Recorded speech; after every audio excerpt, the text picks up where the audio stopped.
5 days after Massacre, sick hit list surfaces that shows next 7 targets needed for the goal.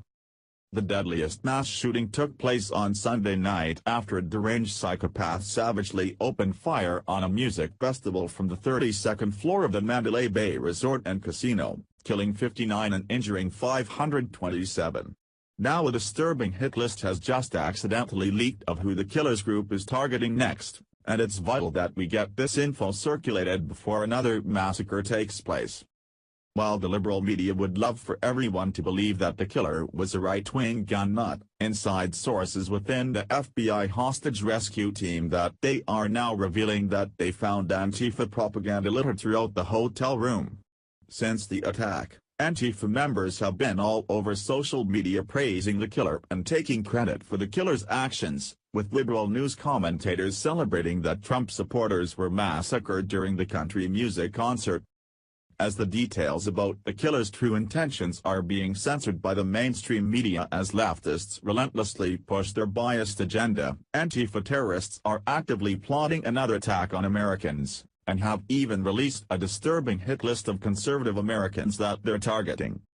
Antifa terrorists are setting their sights on conservatives at colleges and universities, where the Berkeley campus has become a favorite place for them to target potential victims. Breaking reports confirm that these terroristic thugs have been stalking and harassing Republican students at the University of California, Berkeley, but unfortunately, these domestic terrorists are not satisfied with just mere threats.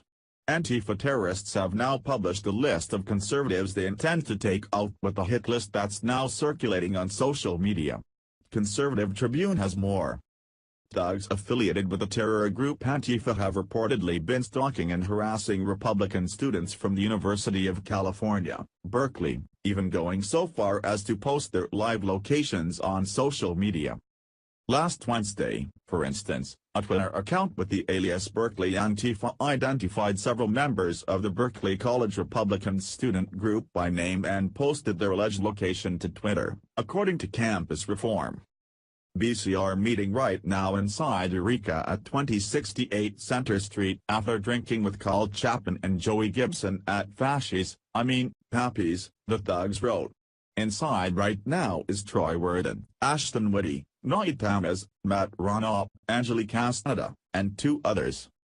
Conservative student Ashton Whitty, who attends UC Berkeley, went on Fox News to recount the horrifying encounter that left her scared for her life, after Antifa thugs ambushed her at a gas station and began pummeling her vehicle. If you didn't think members of Antifa could get any more odious, the Berkeley sect of the domestic terrorist group has been actively stalking Republicans, Milo reported. Antifa has taken pictures of me, they followed me on the street, and have tracked my location using social media, she told Campus Reform. It's rather odd why these people would see us as such a priority when we're just everyday people. The time for scoffing at Antifa, who many disregard as kids playing dress up from the headquarters of their mom's basements, is over. Thanks to the funding these domestic terrorists are receiving by Obama and Hillary, one of Antifa's very own members was able to pull off the deadliest mass shooting in United States history. What's incredibly chilling is that 5 days before the massacre took place, conservative commentator Steven Crowder released an undercover video of Antifa, after he and another member of his investigation team were able to successfully infiltrate the terror group after 6 months of going undercover with false identities.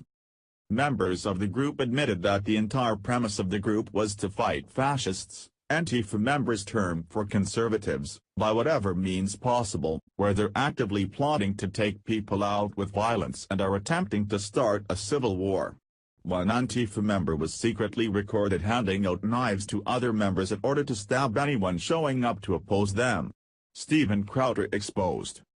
Crowder begins the exposé by explaining that his team of reporters has been infiltrating this organization for a long time, hard. The result is evidence that is so damning that the authorities ended up thanking Crowder and his team for their work. Are they really an inconsequential group of rabble-rousers?